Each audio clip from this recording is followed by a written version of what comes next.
আসসালামু আলাইকুম প্রিয় দর্শক মণ্ডলী। আজকে ভিডিওতে আমি আপনাদেরকে জানাবো বড়ই গাছে গুটি আসার পরে আপনারা কি ওষুধ এবং কি স্প্রে করবেন এবং গুটি রাখার জন্য আপনাদের যে ওষুধগুলো দিতে হবে।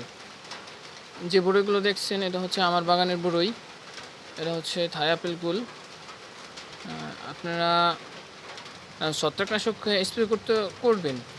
ছত্রাকে আক্রমণ হলে কিন্তু বড়ই গুটি আসে না। অনেকের কিন্তু কমেন্টে দেখলাম আর কি ফুল আছে কিন্তু ফলের গুটি হচ্ছে না। সেজন্য আপনাদের উচিত অ্যাসিবিন বা ম্যানকোজেব বা অ্যামেস্টপ এই জাতীয় ছত্রাকনাশক স্প্রে করতে হবে এবং সেই সাথে ভালো মানের উন্নত মানের যে বোরন আছে সোলোবার বোরন সেটা স্প্রে করবেন, তাহলে দেখা যাবে। এবং সেই সাথে হালকা কীটনাশক স্প্রে করতে হবে এবং কীটনাশক স্প্রে করলে পোকামাকড় একটু কমে যাবে এবং আপনার গাছ কিন্তু ভালো হবে। দেখছেন বিপুল পরিমাণে ফুল রয়েছে।